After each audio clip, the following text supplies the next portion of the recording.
What our ego wants is so small compared to what life wants for us. When people are doing this level of light work, they're going up in vibration so fast, they don't realize how much holding on to something in the old world can really create a major gap of pain. God is taking all these things that are happening externally and internally, all the gunk, and bringing it to light. It's a mess, but it's a good mess because it's getting us closer to the truth and our freedom. I was in so much darkness that I was on a bridge and I almost jumped off of it, and someone happened to call me and make me feel loved enough that I didn't do it. She was like this angel that was here. We're very addicted to our problems because we're so scared of the light that we are. You're trying to tell God what you want, and I think we're in a battle between who's in charge between us and God. Am I telling God what I want, or am I going to have the life God wants me to have? There's an egoic construct that wants to be in charge. When you undo the addiction to time, you go up and life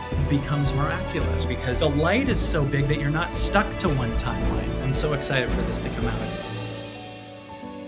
The most fascinating thing to me is the now, is the space in this now. I mean, like, of course, my relationship with my fiance Amber, my amazing team and dear friends, and my daughter Vivi mean the world to me. And if you ask me like what I'm seeking, it's an even deeper connection to this space right here, because it seems to be interested in healing everything that I thought I was, but I'm not, and if I just listen to it, all these patterns come up and all these different things, and then they dissolve and they leave. And I start to get more and more fascinated by how just existing and paying attention to the now is healing everything. And so I guess that's the highest answer, is like this space right here, because this space that we're in is, I believe, more us than the story that we have about ourselves and our history. And I don't know, these little energies that are kind of localized things that we call ourselves, that are, this accomplishment or this problem or this thing we overcame or whatever. It all exists within this space, and that's us. I acknowledge that for most people, it's a gradual journey and like it's a gradual journey that we come to these realizations and these moments. And it's, for me to sort of say, when was the first moment that you felt the presence of the now, is probably going to be like, there wasn't probably like a light switch moment. But do you have a particular moment where it sort of stands out in your memory where you were like, oh, there was kind of life before, and then I turned a corner? Yeah, it's really interesting because I've had different layers of awakenings, and like at one point it was almost Michael Beckwith wrote a book called Life Visioning, and it talks about 4 stages of awakening. And I actually feel like I've gone through every one, and each one is literally about 10 to 14 years, and then you graduate to the next one. Like I was in a first stage, and then in 2004 I entered kind of a motivational stage. I went from, suicidal anxiety as a stand-up comedian, where I had been a comedian since I was a little kid. I was 12 when I started working. And then I would get anxiety, and it was almost as if like I was touring so much and getting used to it that this edge left, and all of a sudden I got anxiety out of nowhere and stage fright, even after being a comic forever. And so I went to a Tony Robbins event, and that was like my first awakening, was like the shift in my thinking. So it was like the shift from victim to achiever. And then I feel like I was in that phase until about 2010. And I feel like 2010 to 2014 had a combination of that frequency combined with a vibrational shifting thing. So in other words, instead of moving to motivation, I moved to vibration, right? Where you're starting to think higher and kind of Abraham Hicksing your way into a higher frequency, right? And then I feel like 2020 was the beginning of a oneness phase, that I'm kind of negotiating with the old vibrational thing and entering into a now phase. And it's interesting because I feel like there was 4 years of a crossover of both of those. Like, in other words, there was Tony Robbins blending into vibration. And then in 2020, it's been vibration blending into oneness. And I feel like I'm just getting into the oneness completely now. And it sounds like it's just like a trend or a fad or something, but it's like I'm finding more and more that like moving based on vibration as far as higher and lower doesn't heal nearly as much as being here now. So it's almost like at one point I had to learn vibration and heal, and all of a sudden I was changing everything and it was amazing. And then now it's like no matter how much I think higher vibration, the low vibration stuff wants to come up. So my high vibration me is an escape from the low vibration energy that's here. So now life goes, nope, you just sit with it and you don't even get to will your way out of it. God's just going to take over. You just sit with your suffering for a minute and don't even think, oh, I'm moving to a higher dimension and all this stuff that is true. But the way to get there now is to just sit in your lostness, and then it just moves to tears and leaves. And so I'm finding myself fascinating. I'm fascinated by the fact that just being now at one point didn't work at all, and now it's like the only way. That was a long answer, but it's really a fascinating thing. So I went through different phases on every one of those. Like one was a shift into motivation, then was a shift into vibration, and I would say that in the last 4 years, it's just almost like forced me into the now. So I get glimpses of amazing, magical moments of oneness and everything. But I started learning through the space that I can only like heal by moving to the higher phase, which is in this case is just now. So it's like any suffering I have cannot leave by me motivating my way through it now or vibrating my way through it. It's just listening, and so it's a fascinating thing, which kind of didn't answer your question, but No, no, no, no, it totally did, and then some. Because the interesting thing also I find is yeah, I think Michael Beckwith, he calls it, because we had him on recently, and I think he was explaining it. He goes, life is happening to you, then life is happening by you, and then life is happening for you, and then life is happening as you.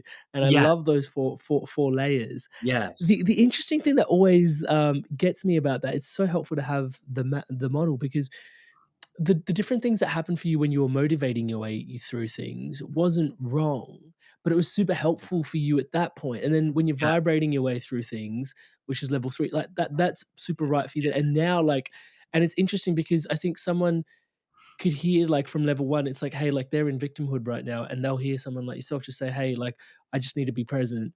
And it all sort of shifts, and they're like, I'm present, and all I hear is my negative self-talk, and it's not working. And it's like there's almost like different laws that apply at those different stages, yeah. and it's really helpful to know that, right?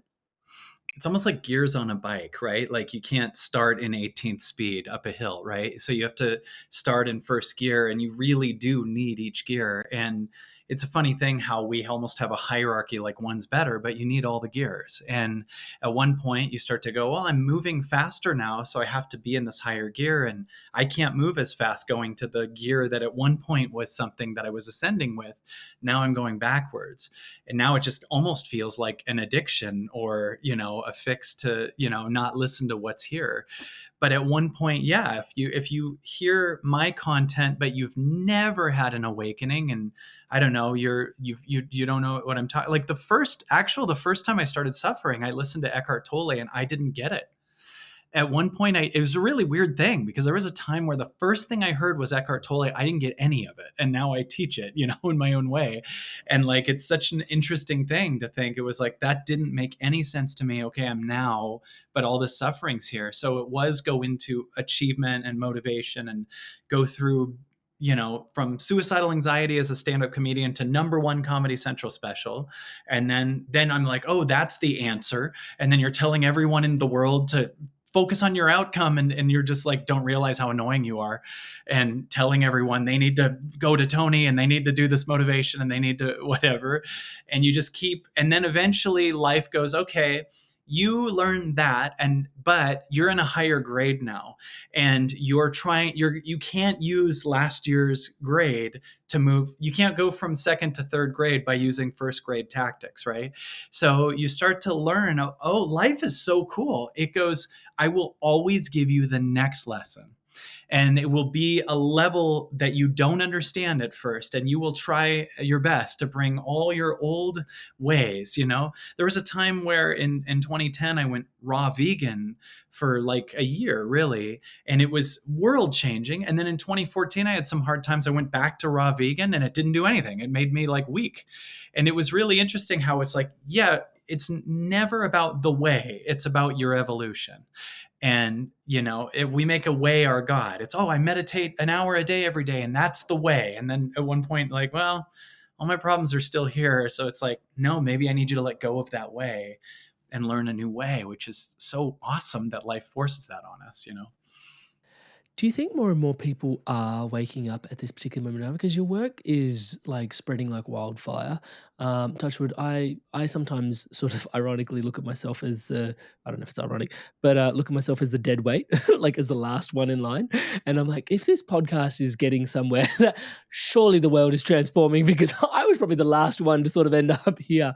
How do you Yeah. feel about more and more people going through these levels and layers? And again, just inserting the asterisk back in. One is not better than the other, but yeah, just the question Yeah. still stands. Well, it's really interesting because if we were to go back, like, I don't know, 80 years or something like that, you can see a very different consciousness. There's no question. And so there's a way that I think the world is waking up that isn't only like through our podcasts and our work and spiritual phases. That's one way. But another way is just like, okay, people are starting to not give so much authority to government or politicians or ways that we thought, or even celebrity, right? Like in the 50s, like the ultimate goal was to be, like, be a fan of Marilyn Monroe and be like that kind of, whatever, famous old Clark Gables, these kind of people that were like legends that we looked up to. And now it's like being a star to people isn't the same kind of thing anymore, and they aren't the answer to everything. And when I think about, like, in America, in like when you see video of like the 40s, right, like when there was World War II, you see like these weird videos of like all of America goes to war, and like excited about war, and there's not even like a questioning energy. And there were like 3 TV channels a long time ago, and when a news anchor said something happened, you just believed it, right? And you didn't even question it. And now we're at a place where everything is questioned, whether it's internal, whether it's external, whether, there's so many different perspectives. I mean, people have so many different perspectives on the same politician, right? How could there be so many opposing views, right? What you're seeing is people letting go of authority being outside of them. And I believe like 80 years ago, it was very, very, very rare that anyone even caught that that was happening. And now it's just a normal thing. And I think that the way it comes across to us is a mess, that is a mess right now. And I think that mess is a good thing. So what I mean by that is, like, I believe that when we were kids, we felt all kinds of different types of trauma, whether you got spanked or yelled at or shamed or whatever. And when that happens, we never want to feel that again. So we create a character. So, like, if you got spanked for getting a D in math, maybe you'll, create an achiever. But it's based on fixing trauma. So the trauma is still there. So I feel like we live in a time where it's almost like God is taking our deepest wounds and removing them because they're not the truth. And it feels like death because we think we're the character that prevented that trauma versus what's on the other side of that trauma being released. And so right now, God is taking all the lies in the world, in our body, all the dark underground stuff, trafficking, all these things that are happening externally and internally, all the lies, all the gunk, and bringing it to light. And so it's a mess, but it's a good mess because it's getting us closer to the truth and our freedom. And maybe we don't have to be a society of addicted people living in total denial, all on pills, stressed out of their mind, drinking every night. Maybe there's like a magical, miraculous version of you that isn't the character you created to not be yelled at again when you were a kid, that can do miraculous things. And that's what I'm finding is, right now I'm in this back and forth between the boy that hurts and then like a whole few days of like insane miracles. So it'll be like all the light comes in and magic and weird synchronicities and just so many things. And then at the same time, like the next day, like patterns will come up again and be like, now look at me, because we're going to go deeper and heal this. Woo! Inspired Soul, thank you so much for your inspirations to evolve. It is such an honor to be your brother walking this path by your side. For all of you that are subscribed to the channel, I just want to take a quick moment out to thank you so much for doing so. Everything you see here is powered and empowered by your subscription to the channel. Thank you so much. And to all of you that are watching this podcast but aren't yet subscribed to the channel, please do take a moment. As I'm saying the word subscribe, the button below is lighting up in the colors of the Inspired Evolution, inviting you to hit subscribe and hit that bell notification icon so you can stay up to date to everything that's happening around here and championing the power of positivity, love, and wisdom around the world together as the Inspired Tribe. Thank you so much in advance for doing so. With that, back to Kyle. I do wonder, as you're describing your own transitions through your life, almost as a microcosm, you know, you've had those 4-year overlaps. I can't help but feel like wondering whether we're in one of those, like society at large is in one of those 4-year overlaps. And I'm not sure if it's meant to be 4 or 40 years, but like I'm sort of, you know, Mm. drawing that out and wondering if we're in a transition phase. Because like you described it, it definitely seems the case. I want to double click on what you said though, because um, you do say when you follow your work that identity, like this piece around identity. I've got a couple of friends which are really switched on entrepreneurs, and their whole internal thing is about up leveling their identity. They're like, "Yep, my business will change, everything will change as long as I can start to work with my identity." And you've gone as far as saying it plays a significant role in shaping our reality. Um, I'd love to sort of get your take on how you think it influences the life we create, and what specifically happens when we start to shift our identity. Well, I think the usual identity that we have is a lie. So the story of Kyle, for instance, you know, I can really be tricked into thinking he is a comedian, or he was, or he is a speaker, or even things that are true. He's the father of his daughter. He's these things, but at one point I wasn't, right? And I still existed. So that's not the highest truth of what I am. These things exist. But very often, our identity to us is I am this character of this job, this much money, or I'm this character of this victim. I'm this character of, you know, whatever, the trauma that happened to me or me overcoming it. And it's weird because all those things don't exist in the now, but the body can sure carry them a lot, and you can defend them and grab them and fight for them. I think that we have an identity with an opinion. I think it's really weird to how many people find the other side politically as an enemy, or how many people just think right now we're in a time where everyone thinks the other side is of something is so evil, whether it's a financial thing or gender or another race or whatever. This is going on right now. But what you're against is another version of you because like the people that you're picturing exist in your mind. So you have a small you in your mind that's at war with another you, whether it's your mother-in-law or whether it's your ex or whatever. And so, but these all exist within you. It's kind of like when you're dreaming, you have characters in your dream that, but they all exist within you. They're in your field, they're in your now, right? So when you look at these characters, there's a false you that's running from in the dream, you know, a false other person, but they're all within you. So, you know, we try to win over that thing, but then, or beat that thing, or be better than, but then the small you that's still here is the one that wins. But now you've contracted yourself to the small you when you're this all that is thing. And, you know, one thing that people identify themselves as is their beliefs, for instance, right? Like, I'm this thing and you're that thing or whatever. But you can't be your beliefs because your beliefs change and you still exist when they do, right? So I've believed opposite things. I've believed opposite things in so many areas and existed through both of them. So I can't be my beliefs. I can't be my body, right? Because my body's changed a ton of times. I've had a chubby guy's body, then I was really ripped, and then right now I'm a combination of all of them. I got kind of a gut, and I'm really buff here, and then I have really skinny legs. I look like a pear on toothpicks when I walk down the street. And so people look at me and they go, well, first of all, what does he do at the gym? Is he just eating donuts while bicep curling and treadmilling at the same time? But you know, you can't be your body because it changes, right? And you are this constant that exists through all of it. You can't be the body. That's a weird thing to think that at one point we had a 5-year-old's little body and then we grow up. You can't be the body. You must be something beyond the idea of you. So I must be, something so much more eternal than the story of Kyle that's a false small self that, thinks of himself through the brain as having a beginning and an end from birth to death thing. And that false story can have so many other things, that you are your money, these different things, and then you attach to that, and then if it goes away, then you go away. Wayne Dyer mentioned that before.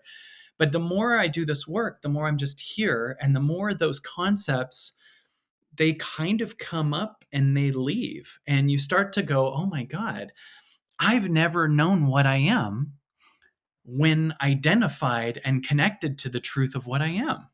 Like, isn't that weird? Like, this field that has billion-dollar ideas and magical solutions and instant healing and will bring synchronicity and made the trees and the forests and everything.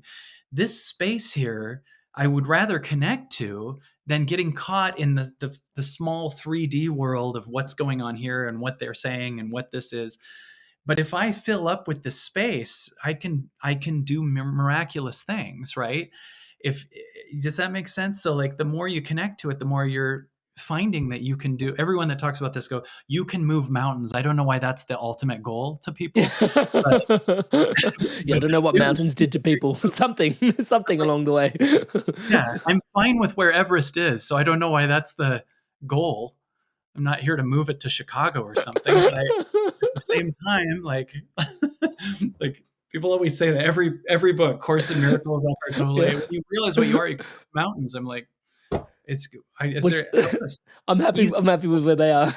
Yeah, I mean, they're I've already never. kind of moving and spinning on the earth. This was the Right. interesting. One of the key things I was sneakily asking you this question for is because oftentimes I find teachers going, "Okay, if we're going to up level identity, and thank you so much for your response, we're going to, find the next identity." And I think back to what we were describing before, that potentially lives in like even, the motivation space or even in the vibration space where it's like, hey, you've got an identity, and in order to shift out of an identity, you've got the opportunity to embrace an identity. I was really looking forward to talking about the field today because you've done exactly what I was hoping to, which is, yeah, and all of that is just noise amongst the signal.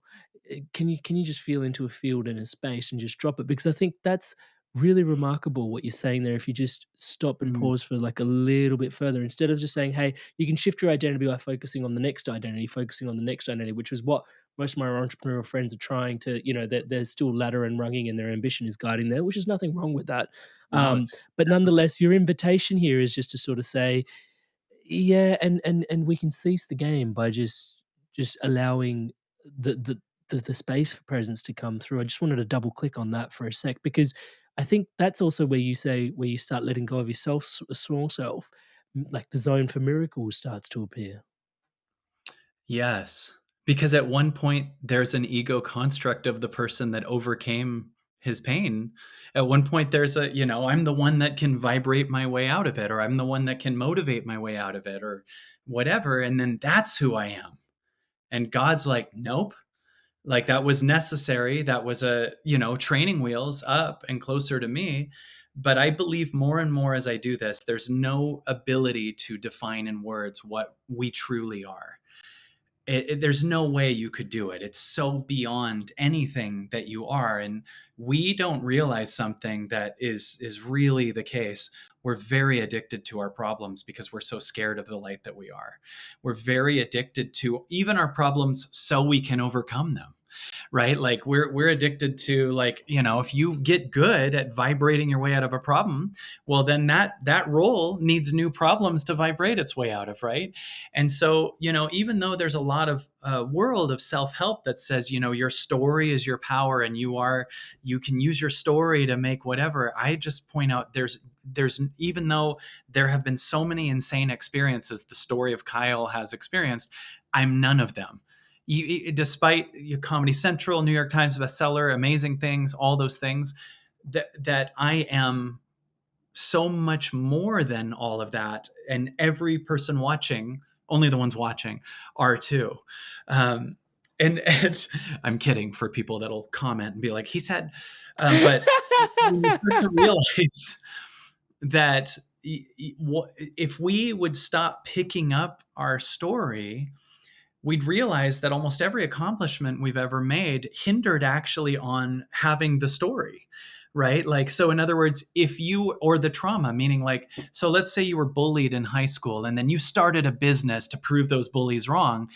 Now you've made a business, but it's out of trauma, right? Now, when you heal this trauma, you might lose the business too, because it's literally built on fixing trauma. So when we're so proud of our accomplishments, very often we don't realize the accomplishments were actually created because of trauma and a motivation out of the trauma. So we often keep our story of our amazing thing, but we don't realize by keeping that, you're also keeping the story of the trauma. And if you get more and more to the now, you realize you have no story, which means the sky's the limit on what can happen. But the more you do this work, the more you're not even attached to what can happen. Like, it's funny to be like, when you live in the now, you'll be shocked at how much you manifest. But even that sentence still has a hint of, because what you manifest is the real goal. And the truth is, I just want to know what I am. And that's what I've been studying for the last 4 years internally, is the fascination, not with what I can do. This has been the huge shift in my life. You know, when we meditate or we're in a space of anything, we very often say, I don't know what to do. And that implies that you are a doer and that you're loved for what you do. And that already doesn't make sense, because if you're a child of God in this space, you're loved, period. And we arbitrarily create these, I'm loved when I achieve this, or when I find my purpose, which in my opinion is such an FU to God too. Like, to say that I exist isn't enough purpose, that I must be something that I've assigned some random purpose to finally be something. That's because you've made your parents God, and you've made a God that looks like your dad saying you better go make something happen or whatever. But you're really only now, and that's it. And the now is all encompassing of everything. Hi there, guys. I wanted to take a quick moment just to introduce you to my one-to-one coaching. It's something that I deeply love doing. As you can tell, conscious conversation is such a massive part of my life. And having one-to-one, deep, meaningful conversations with people where I get to show up as your brother or as the coach or as your mentor has been such a gift for me personally, and a gift for lots of the people that I have supported on the journey of living a more spiritually empowered, spiritually powered, spiritually aligned life. You don't have to take my word for it. Here's some examples of people all around the world that have experienced profound transformations through this coaching experience. Amrit is a fantastic coach. In a few sessions, he got to a depth that I'd only experienced before working with certain medicines. And he's gone through a lot of the struggles that you're probably facing. And Amrit's been a really strong, supportive figure in my journey. In control of myself. I'm kinder to myself. I actually have that vision and a purpose. I do feel like I'm a better version of myself already. Amazing energy. He was easy to talk to, which made me easy to trust him. Working with Amrit at 9 o'clock on a Saturday morning, and really I was bouncing out of bed. Whenever I get off the calls with Amrit, best money we've ever spent. I would not recommend him because I don't want everyone to know about him, and then I won't be able to book him. If he gets too busy, I won't get my turn. I would say absolutely. There's no way you can work with Amrit for a period of time without being transformed. So if you're considering him as a coach, do not hesitate, because you won't be disappointed. Alrighty, so hopefully that's inspiring your evolution onwards and upwards. And if you are so inspired to evolve, you can book in a one-to-one call with me directly at www.amrit.coach/life. And guys, if I can say so myself, I do think this is something quite special. Most people that I see building things online don't really work with people this deeply, this intimately, one-on-one as things start to grow, just because it is so time intensive. And yet I'm so deeply passionate about the transformation that comes from one-to-one coaching that just isn't available anywhere else. It would be my absolute honor and a pleasure to support your spiritual awakening, your spiritual path, your spiritual unfoldment. It is my life's work. I look forward to seeing you in the call. Back to today's podcast.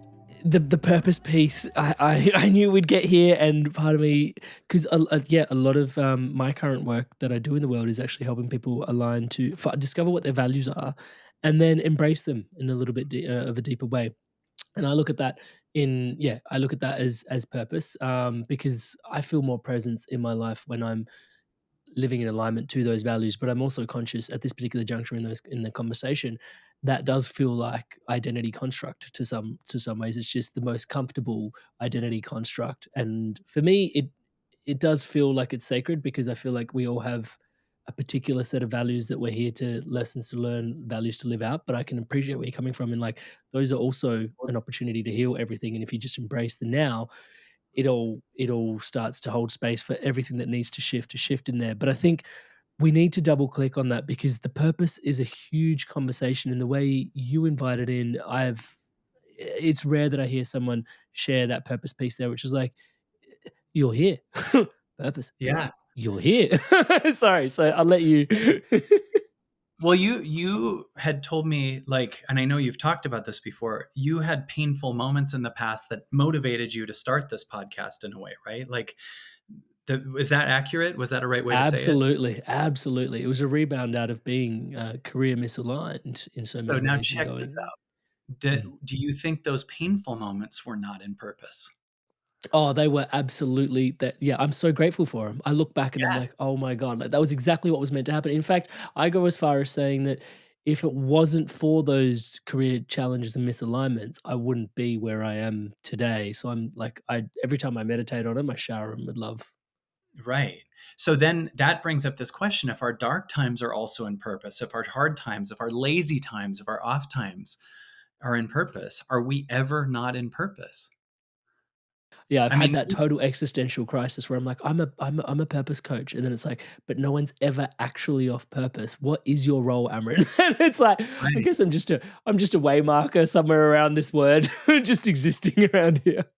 Well, and I get it too. I mean, I'm choosing to do this podcast to, to share my heart and to hopefully bring an impact to people. So I get what you mean about the aligned purpose, that this is here, and that does matter too. Like, there's a very easy way to hear what I'm saying as like just a permission to, do nothing and just be lazy and whatever. Might as well just drink every day because I'm always in purpose, right?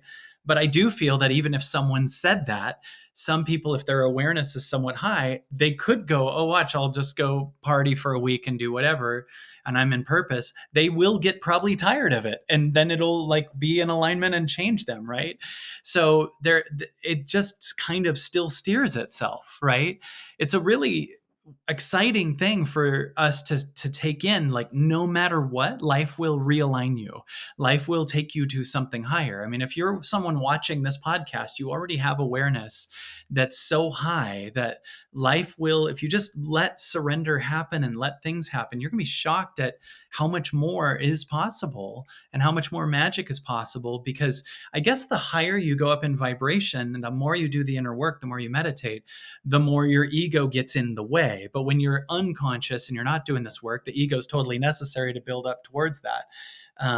But at one point, like when you go, it's just more and more and more allowing. It really is. I believe that 2024 and 2025 and beyond, I believe are overall a time of removing control, removing egoic control, removing fear, removing other people controlling other people, removing, dominant governments or manipulative newscasters or whatever. Like, these things are based on control, and what we're finding right now is a feeling of a loss of control in our body, in our heart, and our energy, in a way that we lose it is at first losing circumstances. A lot of people are going through breakups or not talking to family members anymore, or collapse of their identity as someone who has a lot of money. A lot of people are broke right now, right? So what's happening is like their control and their circumstances, how they wanted them, are collapsing. To me, we never want to aim for that happening, but there's nothing more powerful for a person than to be humbled onto your knees and just finally surrender and be lost and go, God, help me with this. Like really finally lose all of these false images that are really all survival mechanism protections, even if it's millions of dollars and all this stuff, and finally just have life just rip your control and your identity that's false and story apart. Because every time it does, God shows up. God will replace everything it takes from you. So anything it can take from you wasn't you in the first place, because it can't take from you what you truly are. So you could have your circumstances fall apart. You could have your addiction go too crazy and you have to realign. You could have lost friends or different people. That's happened a ton in the last 4 years, right? But everything you lose creates space for you to hear the trauma that's under it. And when you hear that trauma, you hear, like, whatever, you lose a relationship and then you find there's loneliness. Oh my God, the relationship was an addiction to prevent the loneliness from being seen. So you lose that and you start to see, oh my God, inside there's a little kid that's really alone and feeling alone. But then you finally hear the kid because you weren't blocking it with the relationship. And all of a sudden, when you hear it, it's heard, it realizes it's not alone because you heard it, and it starts to be alchemized and leaves. And you start to realize your illusion of aloneness and not enoughness wasn't based on anything other than the fact that you created all these circumstances to cover it up. And it's just trying to come out. And we live in a time where the light is too bright. Like, it's, imagine a collective light is just too big, that the false selves aren't going to make it anymore. And, I use this analogy before. Imagine that before 2020, everyone had a one-story house, they thought, that was like beautiful and clean. And 2020 happened and all of our patterns changed and we started going inward. And what that is the equivalent of is like we've pulled the rug off the floor and we find there's an attic and there's a second story to this house underground. So the good news is you actually have a two-story house. The bad news is there's like dead bodies and rats and spiders and stuff, and trauma that we have to clear out. So a lot of people often go, I wish it was back like 10 years ago when I was so much freer. And it's like, 10 years ago, your lens was just smaller. 10 years ago, you were looking through a smaller lens and didn't see any bigger. And your false, small, separate self has basically got its circumstances how it wants. And the bad news / good news is the lens grew and we find that's not you, that small self, that you've got everything perfect. And we see there's way more here and there's a whole new layer to your house we have to look at. So right now it's like exponentially getting bigger and bigger and people are just panicking and they're not letting God look at it. So they grab more alcohol, and some people are like, take me and meditate and get wide open. And other people are like more addicted and trying to hide. But all that's trying to happen is God is trying to take from you your false, scared child and heal it. Because we made the mistake of making our parents our God at first. We didn't have a choice. But your parents had egos. And, we don't get, we're God's kid. We're the now's kid. You're an expanding being. And my parents, my dad grew up in the late 40s, early 50s. So I didn't even want my dad's approval. I wanted the 1950s approval because that's what it conditioned him, you know? And I more and more look at that and just go, that doesn't make sense, that's the approval that I want to seek. The guy that grew up before there were even civil rights, like, I don't want that guy. I want the now's unconditional love for me more than the you better achieve something or you'll get grounded or something energy that we all make our parents. Kyle, you use the word God and almost interchangeably, and Mhm. well, I'll let the cat out of the bag. I'm a big fan of the fact that you're comfortable using the word God. For a lot of Yes. people, especially in today's day and age, it comes laden with a bunch of baggage, and they're less afraid to. Well, less afraid. They're more afraid to use it than not, I find. Yeah. Yeah, and maybe afraid's not the right term, but there is a reluctance is probably the word I should be Well, I using. sure understand why. Well, I think that many people experienced a God that is very controlling and uses fear, and that's not the one I'm talking about. I believe in God as an unconditionally loving energy that is forgiving, that is healing, that wants to take you to a higher frequency, that doesn't work based on punishment. And I know a lot of people that grew up hearing about the other God that's really mad at all kinds of people and wants to just make you a sinner and dark and actually tell children that they'll go to hell. And I think that's child abuse. My daughter, who's 7, is magical and she could see in a movie someone open their eyes really big and it scares her. And I can tell her about Santa, and I can tell her about these things. And I don't mind telling her about fun fantasy things. I tell her about, the sleep fairy that protects her at night. She prays to it. It's the most beautiful thing. But she, really has deep beliefs there. And I do believe there is magic to pray to that. But to take a child that believes things that much, it makes me almost want to cry and tell them that there's hell. That if you do a little white lie, that if you, tell your parents you didn't eat a cookie when you did, that you have to worry that you're going to be burnt forever in some horrible thing, I think is the most abusive thing to do. And there are aspects about certain religion that is great about, like, I do love the concept of following a higher. So when people ask Jesus for help and move up in vibration, that's beautiful. So I absolutely support that, and I'm excited about, because I feel like that's a conscious raising way, and we all have different ways. But I think that a reason people are scared of the word God, I guess I'm lucky because I didn't grow up in that vibration, so I don't have the same trigger about the word. But I just mean the now, and I mean the light of the now, the space that's here. I see it as a tangible, loving thing, and it's more. I actually believe that's more me, actually, in the space for people listening. That's more you than the old story you grab onto. It doesn't make sense that you could ever be those past things. They might have happened, but you must be more expansive. And I find that when I meditate long enough, if I listen to silence long enough, and I listen to the space here, I find that it is just so unconditionally loving. And if I listen long enough, I just find myself in gratitude and tears and releasing, and it just seems to alchemize everything, And so that's what I mean with God. And when I shifted out of stand-up comedy into transformation, the first hero of mine was Michael Beckwith, and he became a dear friend and someone I love so much. But his God was the first one I really heard when I was learning it. And that's a very loving God, and is not mad at certain people that God created.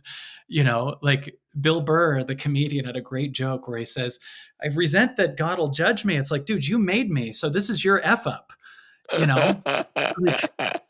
He said something like, you're telling me you made prostitutes and made me suck at math and made alcohol. You don't think this thing's going to veer off the rails? And that, I think that makes a good point. And like, I do believe that there's a higher level that heals us.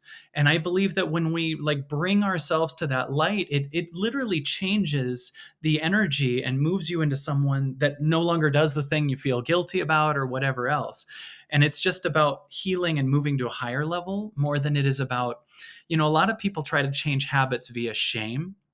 Like if I guilt myself enough, then I won't do it. So they might have an Oh addiction. yeah. But that just if you go up in consciousness, that just becomes a prison that the only way you can get out of it is to do the same thing. So if you like are trying to not overeat, and then one night you have like way too many cookies or something, you might feel shame and you're mad at yourself and you're like, I'm never going to do that again. Now you're creating a prison that you're bad. And the only way out of it is to eat the cookies again. So people make a cycle where this is why shame doesn't work. They try to shame themselves into stop having a habit or being a certain way, and it never works. But if you move up in light, you just stop being that same addictive energy, because you just were lacking the light and the miracles of what you are and didn't know that was there. Hey there, Inspired Soul. Quickly, what are some of the biggest takeaways you're taking away from today's podcast? I'd love to hear from you in the comments below. And also, what are some questions that you've got for Carl? I definitely feel like he'll be back on in about 6 to 8 months, and I'd love to ask some of your questions if you're so willing to share them with me in the comments below. Leave your comments, your thoughts, your sharings, your takeaways. Yeah, for me, reconciling God and now into one big, yummy, just heart embrace. Woo-hoo-hoo! Such an incredible podcast. Leave your comments below. Let me know what you're taking away. Yeah, it's interesting because it does seem like shame is one of those frequencies that collectively is being dredged up at the moment. And I couldn't help but reflect on when you were describing the house with the multiple, it's like you had a one-story house and now you've got a second-story house, but you've got this basement and all this stuff's going on in there. And it was like, oh yeah, because we're always talking about this willingness to expand our consciousness, but there's also like hey, that it's not all love and light. Like you might be dredging some stuff up to increase your capacity to hold stuff in as well. The question that I think is pertinent to be asking is, if we are expanding consciousness, we are dredging stuff up, How do we invite God in? Mm. I find that what I pay attention to is what I get. So if I'm, scrolling through the phone and looking at circumstances, passing things, politics, different things like that, then I'm caught in a 3D, you know, physical reality world, right? That the more I do that, the more I get hooked on it, right? So this is a very both familiar place, but it's also very helpless because you're sitting there in this kind of familiar energy that you grew up caring about circumstances and that these were the answer to everything. But the more you do this work, the more like you're like, well, it always sucks here. There's always things that don't feel good in this. So when I listen to silence, this is a huge way. Like if I allow myself to really listen to silence for a long time, um, it just starts to become the truth. And it's weird because if you just pay attention to a circumstance, like it's a passing thing. So you're grabbing onto a mortal thing, right? You're grabbing onto something from your mortal mind that's a mortal thing, and that'll pass. It'll be different in a second. It's like listening to the sky versus listening to a passing cloud. And so when I wake up, I listen to silence for a long time and I just hear what's here and I notice that whatever I'm listening to, if it's this energy, it expands and it just starts to heal me. It literally starts to come in and break apart things that hurt. And the more you listen to it, the more expansive you are, the more you feel this kind of celebration energy and you start to get tears of joy. And the more tears of joy you get, you start to realize those tears are actually shame leaving because you're so full of light that there's no room for the shame anymore.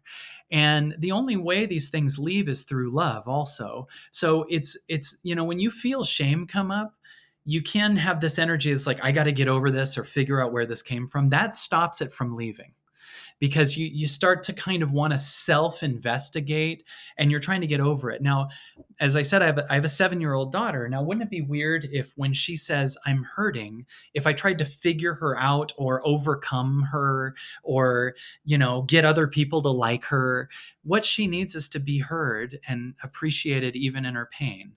And so we have an inner child that it's the same, in my opinion, as having a 7-year-old daughter. It's like there's a boy in here that feels unloved. So it's when I kind of celebrate him and let him be in the pain and I tell him this kind of stuff too. Let's say you have a pattern in you that feels like it's I'm a failure or I'm not enough or I'm unloved or whatever. One of the things I tell the pattern is you're allowed to be a failure in my body, or you're allowed to be not enough in my body. You're allowed to be, because the patterns that we have never realized that they're loved even if that happens because of who our parents were. So if you fail when you're a kid, you might get grounded or spanked or yelled at or hit or whatever. And so then you associate failing equals not loved, or, being lost or confused or alone equals not love. So a major pattern breaker is to become the love for those patterns and say, I love you even if you're unworthy. You're allowed to be unworthy in my body. You're allowed to be unwanted in my body. And all of a sudden, the pattern really only wanted to be seen by you. And our unconscious egos decide, I will be seen when other people see me. So empaths think when other people get me, then I'm seen. And so we try to get all kinds of people to understand us. And the ironic thing is, no one will ever understand you. No one's been in your body 24 hours a day and knows anything about really what you've been through, what you desire, what you feel. So we're making the mistake of going, I want another person's ego to understand me. And then when they finally do, you just use that as permission to see you. So when someone goes, I see what you went through, you directly go, oh, I hear that I'm heard. And then you heal the thing. But you can undo the middleman and just start to become the space of unconditional love for all the patterns and be like, I love you even if you're a screw up. I love you if you made a mistake. I love you if you're not enough. And the patterns have never heard that. And they realize they're loved and then they disappear. It's an amazing thing. So you can only heal with love. This circles back to, actually, it's really anchoring in the depths of which you mentioned earlier, like it's actually our own light that we're the most afraid of, and now Yeah. this is coming into very sharp relief here, Yeah. because there are No, certain things that, yeah, like, yeah, I don't even know if there's a question there, but I'm just remarking at this point. I just allowing all that to settle it's in. true because so the egoic construct, it has a level where if the light that I am is really completely seen, then the story of I dies, right? So it dies because if I'm the all that is, if I'm just light and everything like that, then the story of I accomplished this or I'm my problems or whatever, it doesn't exist in the light. And, I find my most difficult client, like the hardest people to change, are people that have a lot of abundance. And the reason is because they think they are the 9 Porsches in the garage or the millions of dollars. And when I say you're just the now, many people think, well, that means my accomplishments are nothing. And in a way, they're something, but in a deeper way, they are nothing. And so you can still have those, but you won't know complete fulfillment. And I think that's why a lot of very successful people end up suicidal or on drugs, because this level of light still, people talk about how hard it is to come from a hard background and dark places. And I agree, but it's also very hard to come from an abundant place. If you're in a cage and they keep throwing candy in it, they keep throwing Netflix in it, they keep throwing whatever, everything you've ever wanted in it, you have no reason to leave the cage. And, life is trying to set our cages on fire and we keep trying to redecorate the cage. And I'm like, I'm going to just let this thing burn and move to the truth of what I am. Yeah, there's also I've noticed some people have a bit of a challenge because I'm hearing the depth at which you're sharing, the love, actually allowing yourself to witness yourself and allowing that process to happen, the alchemy within there, and how that love of just witnessing and even just loving the patterns that are just stuck and uncomfortable, and just kind of saying, actually, I love you for being in my body. That is revolutionary, by the way. Mm. But allowing that to sort of just finally be seen and heard, and allowing the light of love to sort of shift it, um, is so profound. And yet I hear people are starting to have challenges with what, and they'll put it in air quotes. They'll be like, "Oh, it's the light and love movement." Um, do you hear stuff like that? And how do you reconcile some of those comments that people make? Well, I think there is a definite truth to very often there's a denial type light. The way the light really works is it goes through your gunk. So it goes really into your darkness. So I Into the find, basement. God, I find that to truly heal, it is a light and love movement, but it isn't a big positive thing. And I change my name to Rainbow Maca Sunshine and start wearing a lot of beads and get a new man bun. I now instead like really go. I'm present and I will sit through a new level of pain today. And some days it's massively amazing, but I am not in any type of denialism of whatever's there. There is a part of me that gets excited when I find something because I'm like, this is going to be painful, but I've never seen how good life can be with that gone too. So I always have this excited kind of, I'm going to be in the darkness and I'll have another whatever God surgery on me. But like, I do have a part of me that's like, I've had a miraculous life and this was in there. So what's it like when that's gone? Because I do believe that everything that comes out permanently leaves. I'm not saying there's not a ton more, but I'm spending my life going, I'm going to clean out this house and I will be present for everything that's in here. So the light and love movement is true, but I do think it's very easy to not look at anything downstairs and have a vibration of let's all stay upstairs, nothing. And meanwhile, it's just murdering down there. And it's just like, everything's fine. And it's like, okay, I would open up because you're in denialism called spirituality. And I also think there's a level of spirituality that's actually control. I think a lot of people, I'll have clients I'll talk about leaping a lot, like really making a decision that's a higher vibration thing and moving to a higher thing. And the amount of people I hear that say, Kyle, I leapt and nothing happened, makes me realize Their leap was control, because their leap was like, I leapt and I didn't make more money. So you weren't leaping, you're trying to tell God what you want. And I think we're in a battle between who's in charge between us and God. Am I telling God what I want? Is God my butler and and my ego is going to tell you everything that I want from you? Please give me this house. Let me vision board my new car and the career I want. Or am I going to have the life God wants me to have? That's a different planet. And there's what our egos want, and then there's what God wants for us. And the more I go up here, I'm just going to sit back and have what God wants for me. And the one that egoically tries to be in control keeps dying. So he's what falls apart, and why I tear up almost every single day. Like today, before this podcast, I was bawling my eyes out and just feeling through stuff, because there's a egoic construct that wants to be in charge and wants to be in control. And the more I'm like, okay, the amount of times I'm like, I guess God wants me to do this, and I can feel my ego go, no, I want to do this. And it's like, now I can feel the open space when I hear the expansion of just allow.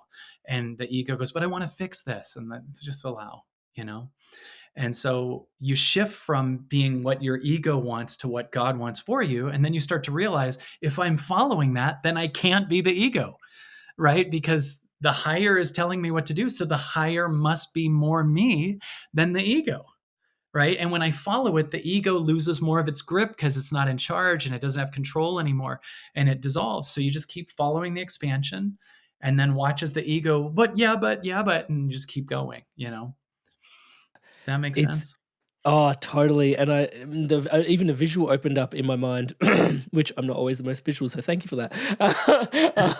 A visual opened up in my mind of like a frog trying to jump from a lily pad to another lily pad, and it was like, yeah, I made the leap. It's like, hey, yeah, like but there's another lily pad there, and there's like that essence of control rather than, oh no, like dive in, brother, like dive in, and just like go, like just allow, like, who knows what's underneath there, but that's the real leap that's being invited into that space. And I can see that even when I'm trying to leap, actually in my mind, I'm leaping from one lily pad to another, but embracing the actual diving in. There's a whole body of discomfort and work there. You know what? I saw a moment in a movie the other day, and I'm really excited that I had this level of perspective on the scene, because it'll almost sound crazy. But I was watching a movie the other day. It's a decent movie, and it's a true story. It's called Miracles from Heaven, and it's a true story. I don't know if you've seen it, of a girl that's incredibly sick and gets sick, and no one knows why. It's a true story. She falls into the hole of the center of a tree that should have paralyzed her. The whole family preys on it for hours, and it ended up healing her sickness that she was about to die from. It's a true story. It's a crazy thing. And the movie had a scene in it that would be probably a scene I bet almost every person didn't think anything of, but it was the one that affected me so much. And the dad in the movie had all of his circumstances going perfectly at the beginning. He was very successful. He's rich. He's a veterinarian. He's in a good mood with the wife. He's like, our life is so good. And the daughter starts getting sick. And the dad now is starting to sell things. He's got to get rid of stuff because he doesn't have money to pay for the hospital bills, right? And there's a scene where he's at the airport and he's trying to get his family to go visit his daughter in the hospital. She's at a faraway hospital. And he's running the credit card and it won't go. And then the next credit card won't go. And the next credit card won't go. And the perspective I had was, this is so interesting, because it's supposed to be the sad scene where he's being humiliated. Is this awesome guy, and now everything's not going and he's losing everything. And I'm like, and I watched that going, dude, there, like, I kind of said something like this earlier in this podcast, but I was like, this is the best thing that can happen to him. Like, he's losing like all aspects of his control and all aspects of his false self. And I'm not ever advocating for aiming for losing those things. I don't believe you have to lose everything to find your soul. But I was just like getting excited for him, because you almost could see the third or fourth credit card knocking him to his knees. And it's like, that's the moment. And I think of moments in my life that I had that were really hard. and that I just feel like I'm knocked to my knees and humbled. And finally, what happens is I meet the real me, because the one that wanted control dies on the way. And our losing control is the greatest thing, because it's replaced by God. There's no void there. It doesn't, it just becomes more expansion and more joy and more light. It's really interesting. I can't help but thank you for sharing that. It's Yeah. when life, yeah, it's a It's very weird to watch a paints a scene. great picture. It's weird to watch a And scene where everything's falling apart and I'm all excited for him. yeah, I feel like a jerk it's almost. yeah, I have those moments in coaching actually. People come along and they're like, "This is wrong, and that's wrong, and that's wrong, and that's wrong," and I'm like, my smile's getting bigger and bigger Yeah. and bigger, and then people are like, and I'm like, I find myself having to excuse myself. I'm like, sorry, I know my smile is growing disproportionately to like the more suffering you're in some moments, but actually, I'm really excited that you found yourself in coaching right now, because you're like already tipping over into transformation. I'm just you just projected some like thing on me to be holding space for this to happen. Let's go, Right. touch wood. Yeah. But it's super exciting at those times. But I totally get what you're at. It's like, yeah, it's like complete breakdown, and then like you're just like super G'd up for the other person. Yes. It's yeah.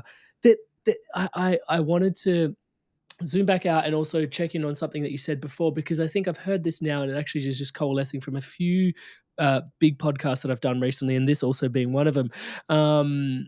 Yeah, this allow is a massive theme that you've introduced into this podcast here today. Allow, Yes. and it also seems, I just want to click on something and bring it back into the frame from before, which is 2024, 2025. You said we're letting go of control structures. It seems to be like this big thing and shift that's happening, and also with the lily pads, me jumping from one lily pad to the other, allowing us to dive in. So in and around here, it seems like, particularly at this moment in time, can we go as far as saying that the work that's available to us is this medicine that is allow, Mhm. given that the control structures right now are the ones that are breaking down. And actually, if everything feels uncomfortable, that's probably why. And that actually allow is at the heart of many things that are happening at this particular moment in time too. Yes. Yeah. I mean, the crazy thing is change is going to happen no matter what for every person. Like, and some people will be participating with it, and wide open and take me, like, to show me what I need to learn. Some people will like be half in, half out. They'll be dragged into it, like they're still trying to keep their old circumstances that it wants to demolish to get them to really listen. So they'll be dragged into it. And some people, it's like the light's going to be shining, and I believe they're going to try harder and harder to go deeper into their addictive energy. But I don't think it'll be possible. I think that eventually this light frequency will be like, it's almost like a water level. Imagine that we're being taught to shift to being able to breathe water. And if you keep trying to breathe air, you're not going to make it. You know what I mean?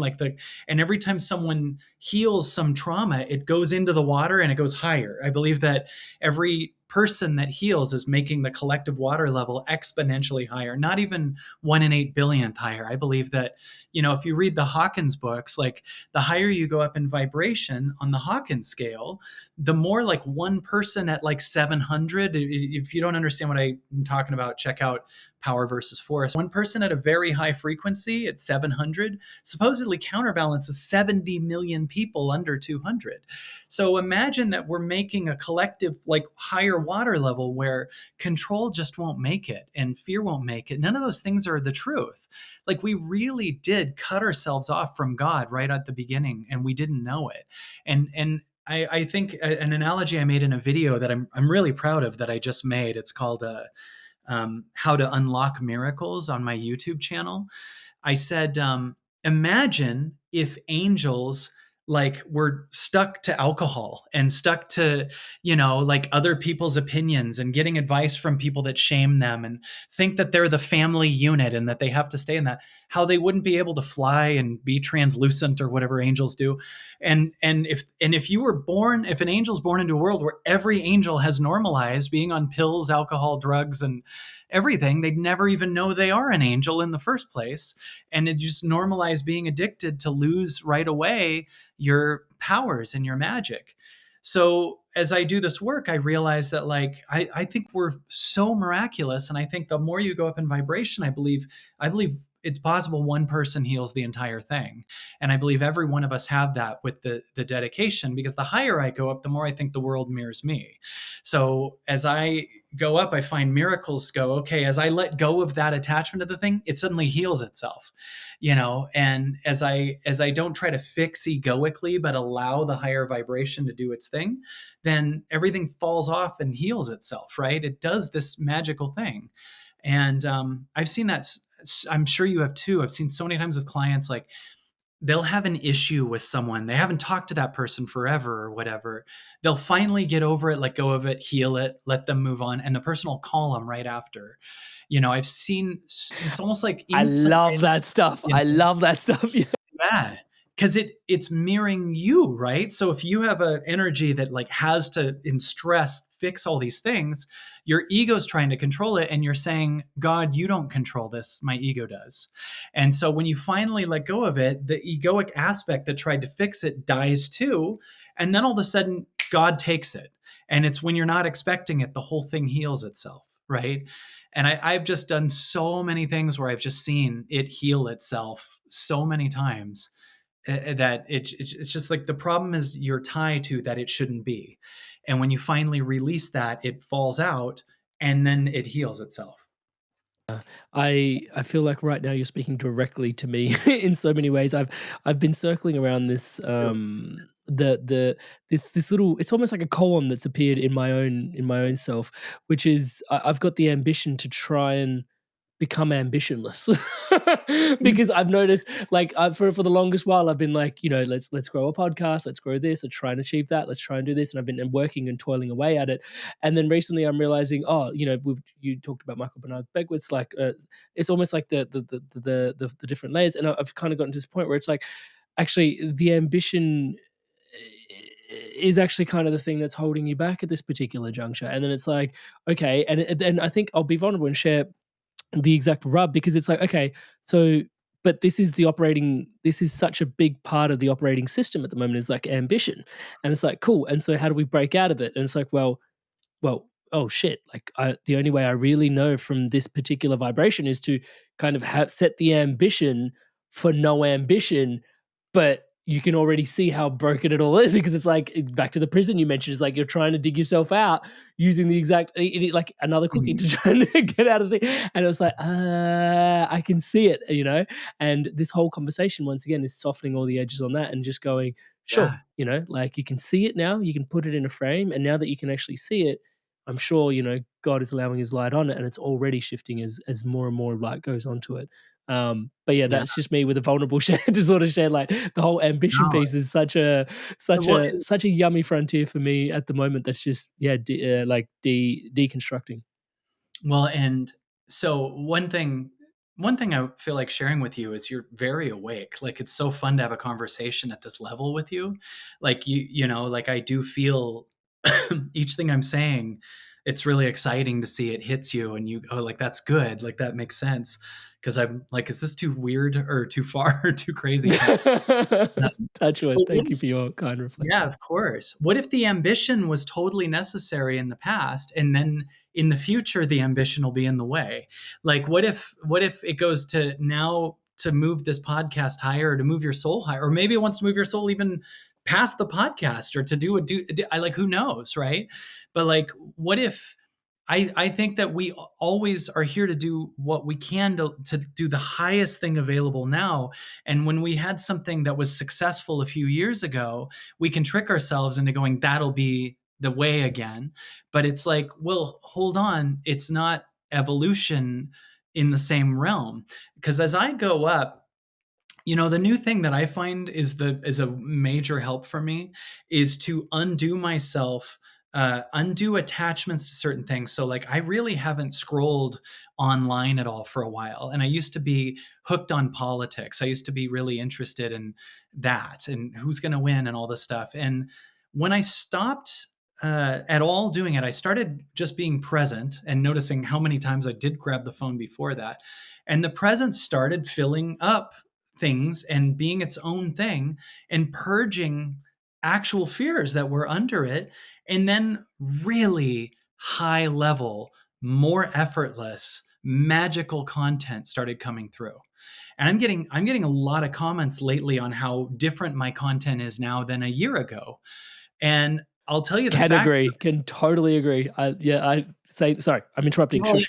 well, thank you. And the fact, but it's true, right? Like, but in the factor is more and more that there's no force anymore, or I don't want to say no, there's less force. And so someone had me on a podcast the other day, and they said, I love your work, and I realized I can't even take credit for it anymore, like because it's just doing it, and so this is now getting more humbled, and at the same time more can happen, and it seems to be more effective, and it's better because I'm not ambitioning it, you know what I mean? Like I'm not, but the ambition at one point was this get me off the couch energy that did change things and was necessary. And then it goes, now that would be, a 5-year-old energy that you'd be bringing in, and it doesn't work as well. Yeah. It's interesting as well because I loved your recent video on the angels, by the way. So thank you for sharing that here. And I'll put a link to that in the Oh, description below. Actually, I'll put a link to your YouTube channel in the show notes below, amongst other things as well. Because you've got actually, let's take a quick sec just for that. You've got actually like a retreat, like an online retreat. Like there's some things happening in your world at the moment that oh actually, yeah. yeah. Yeah, we have an event coming up in February. It's going to be in Chandler, which is right next to Phoenix. It's called Boundaries. Um, I believe for me, the way to find your infinite, miraculous boundarylessness is for me by boundarying certain things in the 3D world. So creating, not picking up alcohol for me is a way that everything I don't pick up is replaced by a higher frequency or a better thing, right? So, sometimes the only reason we keep something in our life that's not an expansive 10 is fear, right? You would never, it's like fear, like I'll keep this person that might manipulate me in my life because I'm scared they'll talk about me badly. So you keep that there, right? And then when you finally let go of them, then the fear goes with it. You know what I'm saying? And when you keep these things in your life, it's like you're keeping the frequency of fear and control here. And so I find that when people are doing this level of light work, they're going up in vibration so fast, they don't realize how much holding on to something in the old world can really create a major gap of pain. So I find there's a lot of people like, I'm awakening, I'm having all this stuff, but then they're still whatever. They're still at a job they absolutely hate. And then Dragging people along a go, massive carcass. right. And then people go, well, they have to have that job because of money. And I go, you don't know how much money you're losing when you're moving up in a high vibration and staying in one you hate. When you're cutting off your soul for money, you're going to lose both. Right. So these events are about boundarying and creating space for the real you to birth by not picking up the old world that used to be something you grabbed onto so much. So that's one thing. And yeah, they can see probably 500 videos, including some really exciting new guided meditations coming out on my YouTube channel. That's so awesome. We have a guided meditation for grief coming, and all these different things. I'm so proud of them. So just subscribe to my YouTube channel for that. And then there's a thing we created that I'd say is the best thing, is a video series we created called The Angel You Forgot About.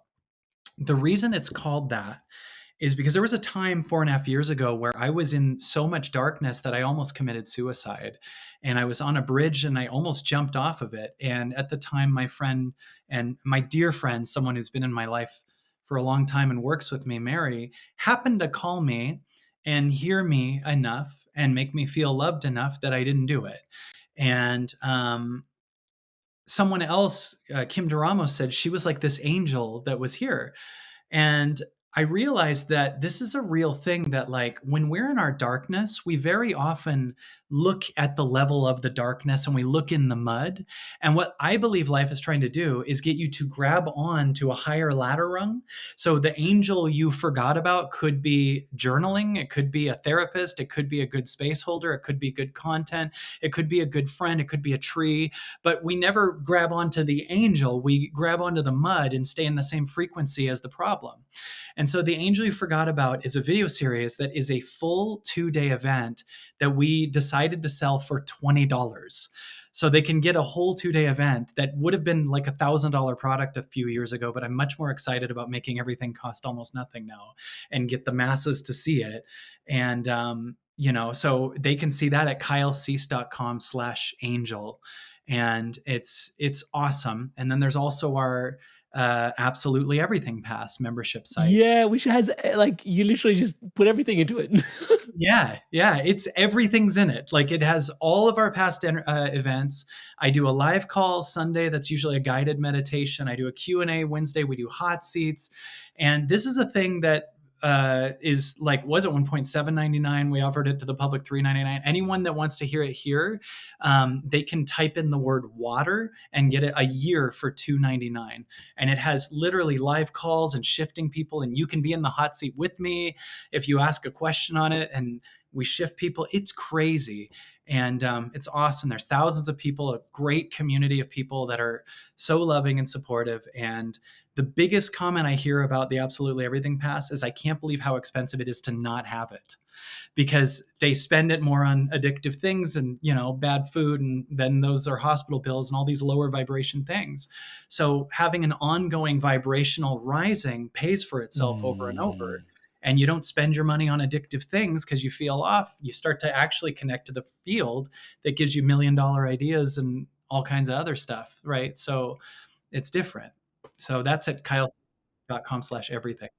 I'll put a link to all of those in the description below. And thank you so much for the discount code water as well. I'll add that to the in the description as well, so you guys don't have to remember any of that. It's all going to be able to. You just go down there, you just click and copy and paste and find your way through. Thank you for all those offerings. I'm super excited to weave in deeper. And I was saying this myself, like having followed you for the longest time, watching the production level of the content as well is just, yeah, like it shouldn't make a massive difference, but man, it's just such a great level of polish on the production quality of your content that it draws you in, just how beautifully it's put together as well.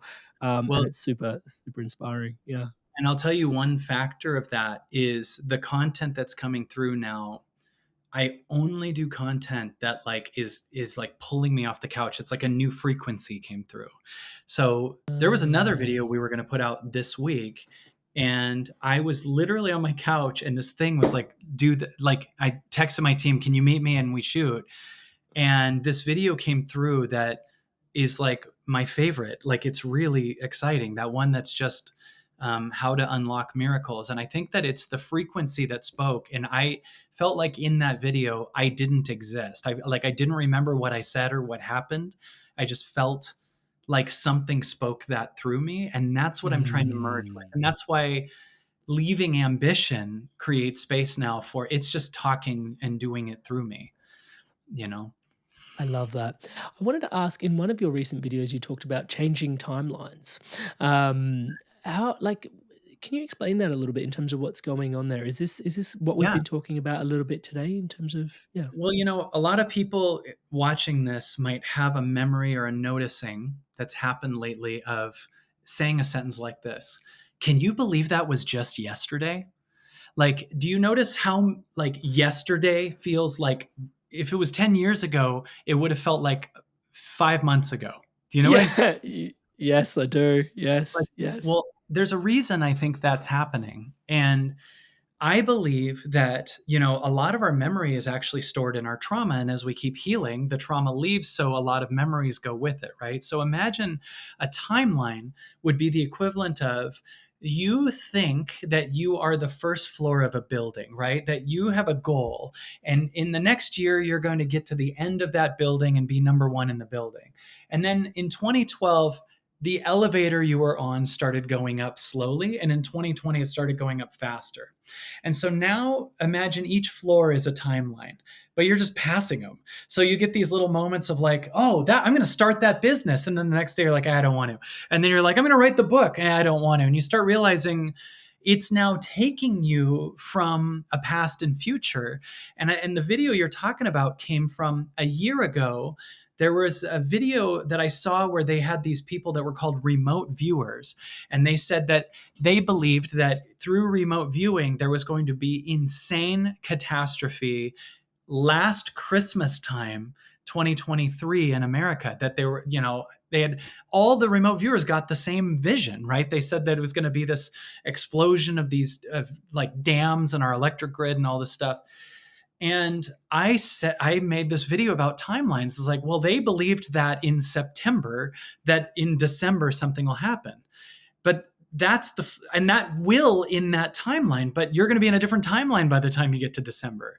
And I said, so when people get a vision, they probably are getting a vision for the future, but it's the future to that floor, and you will be on a new floor by the time that future would come. So now you're on a different floor, right? So imagine that a timeline change is like being on the elevator, and that the elevator keeps going up and you just left the timeline. So when you get a vision of what you're going to do the next year, you're looking down a floor, and the next day you're going to be on a new floor. And like, I thought I wanted to do that.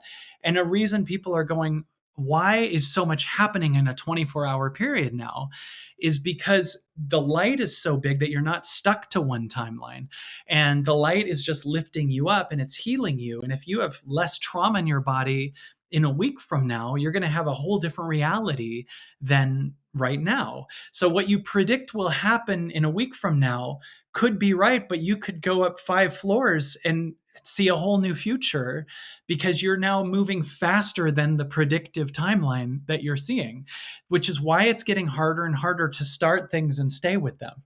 Because a lot of people are like, I'll start my business, I'll start my book or whatever. And they get 2 days in and they don't want to, because you got a new guided thing coming through that probably purged the one that probably wanted to create the business to fix some trauma from your childhood that maybe God healed in the middle of that. So as you go up, the timelines change. And now I think the best thing to say is, I don't know what's coming in the future, because we don't. And if our elevators keep going up, though, even though it'll suck on the way, it'll be beautiful as we keep going, because it's pulling us out of the mud, right? And so it's I think the truest sentence that is the most empowering sentence there is I don't know. And when you move into I don't know, you go, God's got it. And when we think our ego is so scared of the future, and the real thing is that in 2020, we started losing our ability to see what the future would be. And the weird thing is that it was totally normal 20 years ago to always know what your future was going to be. But then you're addicted to that. Like, so people were happy because they had the marriage or the money or the guarantee. But like, you were also addicted to the future constantly. And when someone cuts off your ability to see the future, you panic. But we want God to take over. And I don't want to know the future. I want to experience it when it's here. Right? So when you undo the addiction to time, you start to just be in the I don't know, and you go up, and life becomes miraculous because you're not stuck to a timeline. Hi there, guys. I wanted to take a quick moment just to introduce you to my one-to-one coaching. It's something that I deeply love doing. As you can tell, conscious conversation is such a massive part of my life. And having one-to-one, deep, meaningful conversations with people where I get to show up as your brother or as the coach or as your mentor has been such a gift for me personally, and a gift for lots of the people that I have supported on the journey of living a more spiritually empowered, spiritually powered, spiritually aligned life.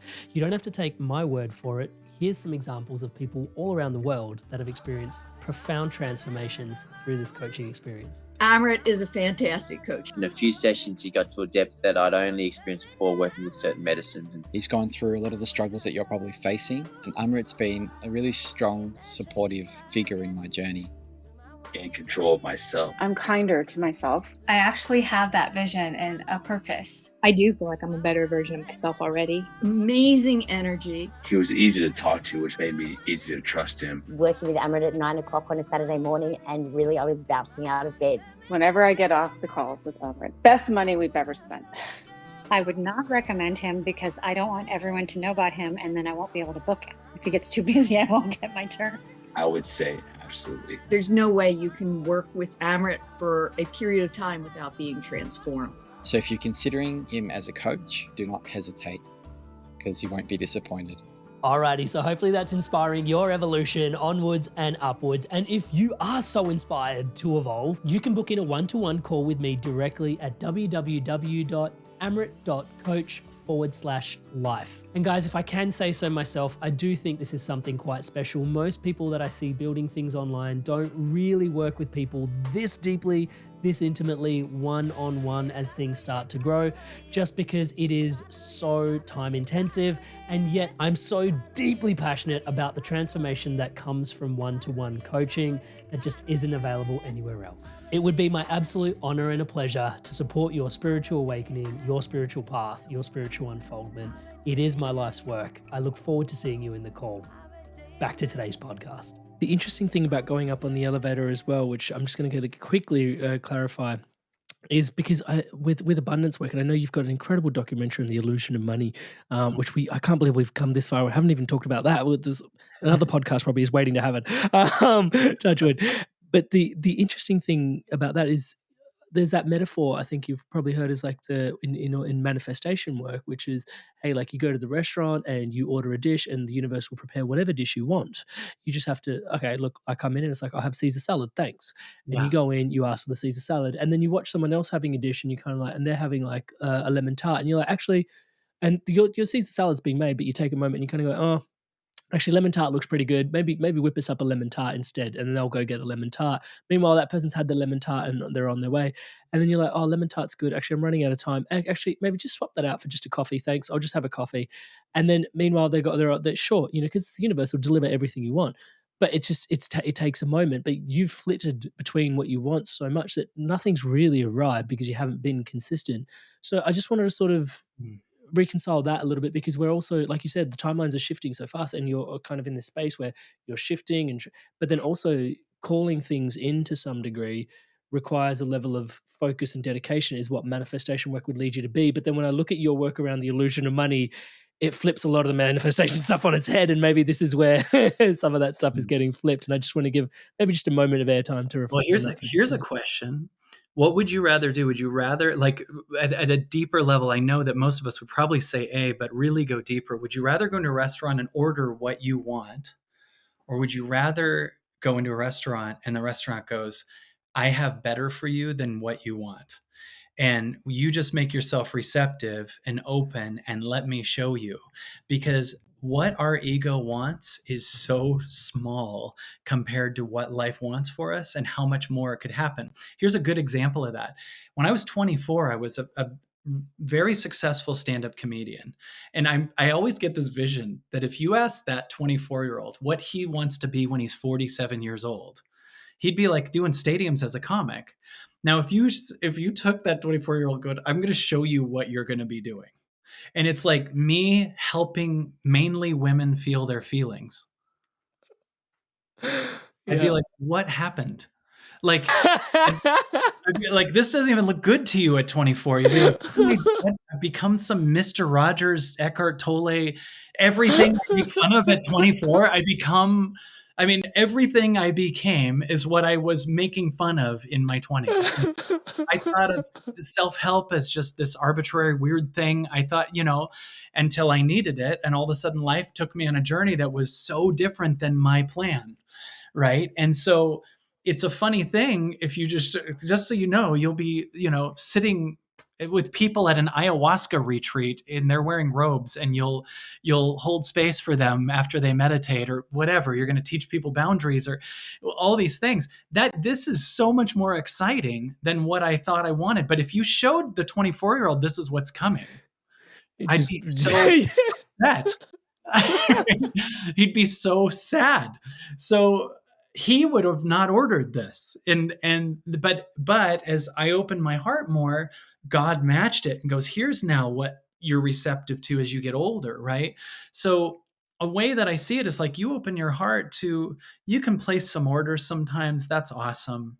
But I even feel the contraction of placing my own order, because like I Yeah. feel like if I move to what God wants, you know, it'll get me through every hard time. It'll get me through, the amount of things we want so we don't feel a trauma is unbelievable, right? Like, I would love to find the love of my life so that I don't feel alone, right?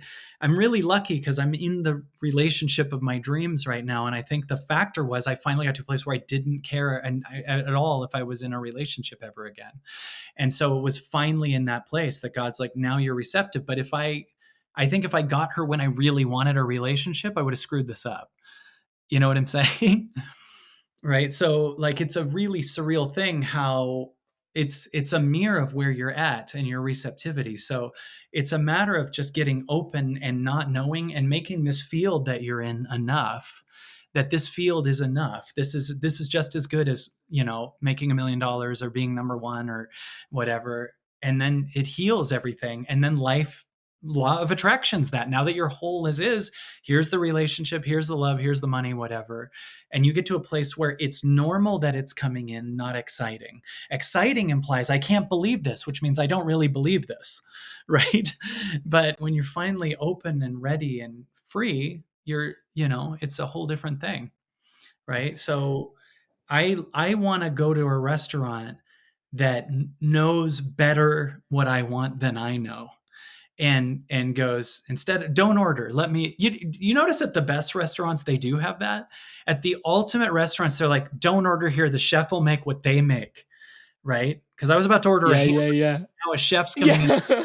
what they know is the best thing.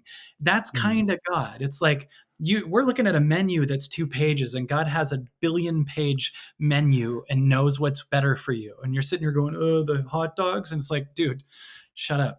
Let me tell you what you want, So I even believe in kind of that energy of, wanting what you want is great and serves a purpose at one frequency. But more and more, I'm like, what's God have for me? Because that higher is me. And the me that knows what I want is an ego, right? So I don't want to be run from him, Yeah. That actually, my last question was going to be, what's something you wish everybody understood about their own potential and the process of letting go of limitations? But I think Mm. that's you've just answered that. Is there anything else that needs to be added to answer that question? I would add the true thing that you have to find this and connect to this, because it's just a passing sentence otherwise, but everything's perfect is really the truth. And when you look at it through your small self, you do not see that. You are looking at your thing. You don't know the entire picture. And here's the other one that both works for positive and negative, and that's that the hard thing that everything's temporary. Like, that makes it hard, but it also makes it more amazing even in the positive. So for instance, spending time with my daughter is the most amazing thing, but knowing that one day we'll both be dead makes it even more sacred. And our egos go, I won't love you fully because I could lose you. And the soul goes, I love you fully because I will lose you. In other words, like, it's because I only have now with you that I'm here with you, and that I'm so thankful for this moment. So bringing in the fact that it's temporary, both in the negative too, like your problem is passing and your amazing is passing. And I think my friend Glenn Morshower said, it's because this moment is temporary that it's so beautiful. And it's true. This moment is temporary. Like, it's sad we'll have to stop this podcast. So it's more exciting, to be in it and enjoy it, But then you think about it, in some things you really do realize need to be temporary. Like, Disneyland's awesome, but it's because you're leaving it. If you moved in there and you couldn't get out, it'd be a nightmare. Or if you had a massage that never ended. Imagine you have a massage that massaging you, but it's now 3 days in and you got to pee, and They're just like, it's just like, you got to stop. So the temporary factor is also helpful, you know? I love that. Kyle Cease on The Middle Way. No one wants a 3-day massage or to be living in Disneyland forever. Yeah, right? No, so we enjoy Disneyland fully because we know we're leaving, right? So and imagine if you brought that here. Like, I can enjoy this fully because I know I'm leaving, you know? And yeah. really enjoy this thing like it's a vacation for 90 years or whatever, you know, and then see what happens. Brother, I have truly enjoyed this thing. It has been such a gift. Thank you so much for your time and energy and sharing yourself so abundantly here with us today. And I often find myself, just the depths that we go to in these podcasts, that feels like such a, like, I wholeheartedly thank you, and yet it pales in comparison to just the depths that we've sort of traversed. Because as everyone will be able to tell, this is, you mentioned 14-year cycles, 4-year overlaps. This conversation stands on the shoulders of your life's, I want to say, work, but also your being. So thank you so much for you, Kyle. Truly, brother, thank you so much for this. Oh, this is a podcast. I'm so excited for this to come out. You are really awesome and in the vibrational, you know, field and doing this work very clearly. And so I'm so grateful you do the work too, and create the space for us to share our voice and what's coming through, because you're doing great work, man. And the world is freer because of you, you know. You're a major component of that. So it's an honor to be with you today, my friend. Thank you. Thank you so much for your blessings. Just a friendly reminder, guys, links to everything in the description below. Go check it out. You won't regret it. And thank you again for all your blessings and tuning in. Thank you, my friend.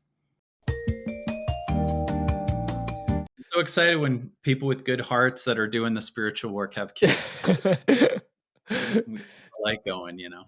Touch wood. Yeah, it's I wonder if it's harder for it. My parents are amazing, but yeah, you know, you try not to hand down any of the baggage, and then you're like, this is just way too hard. There's just I'm just swimming in baggage around here. It's like, no, you're still going to, man. Like, it's and the amount of times we do stuff to fix a thing versus heal it. Like, and there was my kids, so they don't go through what I went through, and then you become this pendulum opposite that's almost the same.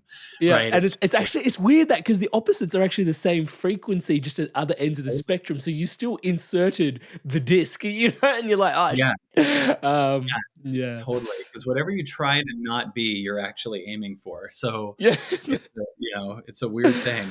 Oh, Kyle, I'm so into this podcast today already. I can't wait to dive in and share you with everybody. Oh, you're doing great, man. I've seen your work. I've seen many of your podcasts, and I'm proud of you, man. Like, you're doing a great job, and I'm honored to be a part of it. I think you've got a good lineup of people, and you know, we'll make something beautiful here to add to the beauty you're already creating. So, and your heart's open too. You make it, you know, people feel very seen with you, you know, and it's a beautiful thing. So you're doing a great job.